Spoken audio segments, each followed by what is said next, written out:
네, 산골의 아침 오늘 말씀은 히브리서 13장 1절에서 4절 말씀입니다. 형제 사랑하기를 계속하고 손님 대접하기를 잊지 말라. 이로써 부지 중에 천사들을 대접한 이들이 있었느니라. 너희도 함께 갇힌 것 같이 갇힌 자를 생각하고 너희도 몸을 가졌은즉 학대받는 자를 생각하라. 모든 사람은 결혼을 귀히 여기고 침소를 더럽히지 않게 하라.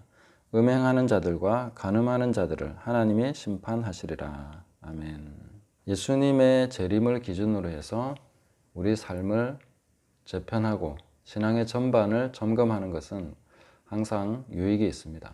그러나 그것을 그렇게 할 때에 우리가 하나님의 말씀대로 해야 되겠죠. 뭔가 상상에 의해서 여러 가지 분위기에 편성해서 그렇게 하는 것은 옳지 않다고 생각합니다. 우리가 알아야 되는 중요한 사실이 있습니다. 그것은 우리는 주님이 오시지 않더라도, 만약에 내 평생에 오시지 않더라도 우리는 이대로 살다가 하나님 앞에 서는 것은 변함이 없는 것입니다.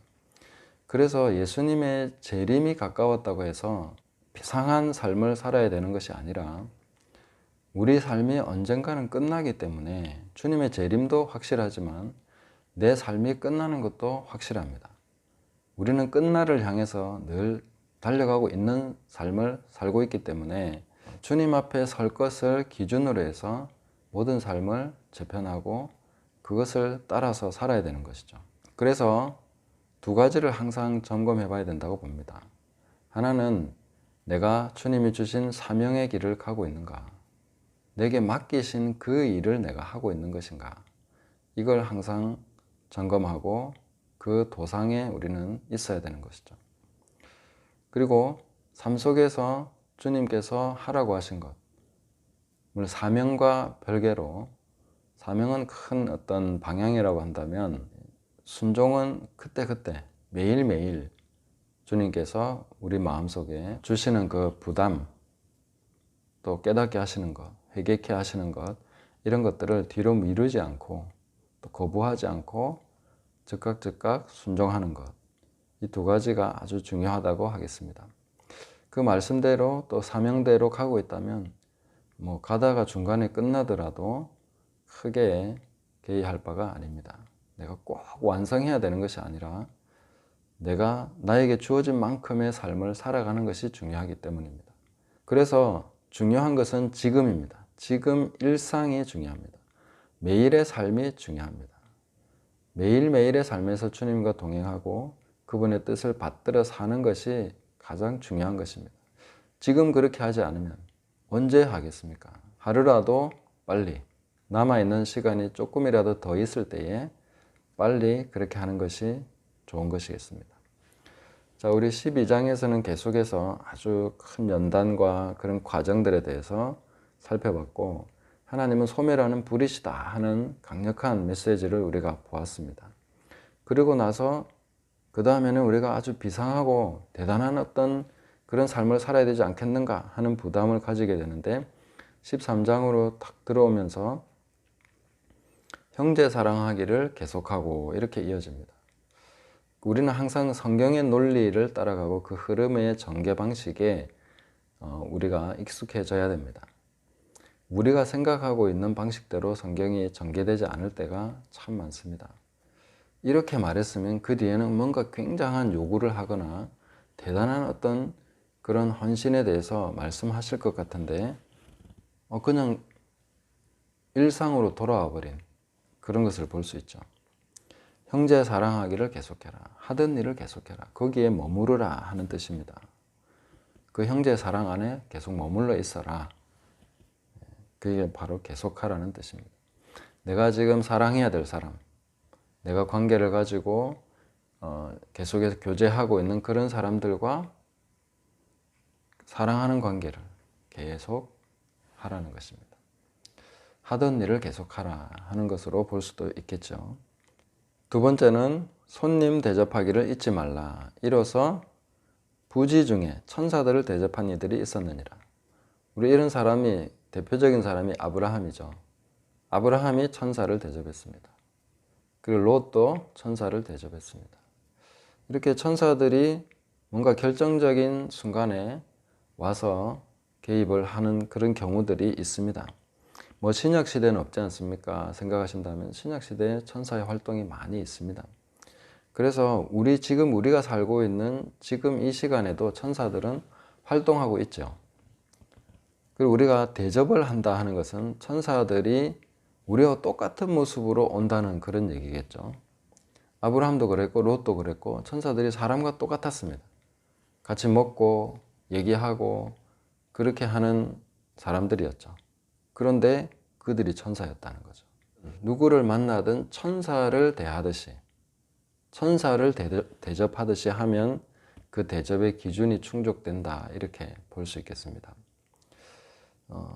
그래서 뭐 음식 대접도 중요하겠고요. 또 뭔가를 잘 준비하고 친절하게 하고 모든 사람에게 그렇게 해야 되는 거죠. 우리에게 찾아온 사람에게, 방문하는 그런 사람에게, 또 내가 만나는 모든 사람들에게 천사를 대하듯이 그렇게 하면 되겠다 하는 것입니다. 요즘 뭐 가장 잘 대접하는 것 중에 하나는 또 잘 들어주는 거지 않겠습니까? 그 사람의 어려운 이야기, 힘든 이야기, 뭐 여러 가지 이야기들을 잘 들어주는 것이 큰 대접입니다. 그래서 어떻게 저 사람을 잘 대접할 것인가 하는 기준은 천사, 저분은 천사일 것이다 라는 가정으로 한다면은 가장 적합하고 합당한 그런 손님 대접이 될 것이다 하는 것입니다. 오늘날 우리에게 손님을 대접할 일이 그리 많지는 않을 수 있습니다. 요즘 같은 문화에서는 뭐 지나가는 나그네 낯선 사람이 우리 집에 와서 뭐 머무르다가 간다, 하룻밤 묵고 간다, 이런 일은 있을 수가 없죠. 그래서 좀 각박해진 것도 있는 것 같습니다. 어떻게 보면 천사의 활동이 제한적이죠. 축복을 받을 수 있는 그런 부분도 좀 제한됐다, 이렇게 볼 수도 있겠지만, 그러나 평소에 우리가 만나는 모든 사람들을 천사와 같이 대하는 그것이 중요하다, 그렇게 생각하시면 좋겠습니다. 그 다음에 세 번째는 너희도 함께 갇힌 것 같이 갇힌 자를 생각해라. 갇힌 자 하면은 저는 제일 먼저 떠오르는 사람들이 북한의 정치범 수용소 지하교회 분들입니다. 그분들은 예수님을 믿는다는 그 이유 하나만으로, 또 혹은 성경책을 집에 가지고 있었다는 이유만으로, 혹은 그런 사람들과 교제했다는 이유만으로도 충분히 정치범 수용소에 갇히게 됩니다. 최소한의 음식만 먹고 뭐 하루 12시간 넘는 그런 고된 강제 노동을 해야 되는 그런 삶을 살아가고 있습니다. 그런 분들이 10만 명이 넘는다고 합니다. 총 20만 명 정도가 되는데 그 중에 기독교인이 10만 명이다 하는 것입니다.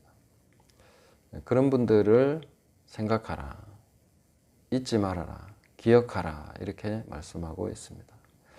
그래서 우리가 내가 힘들고 갇혀있는 같은 그런 삶을 살아가고 있을 때에 나만큼이나 혹은 나보다 몇 배나 더 강력하게 갇혀서 고통하고 있는 그런 사람들이 있다.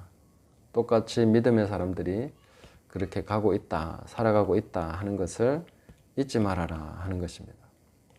또 제가 저하고 비슷한 입장에 있는 분들이 누구일까?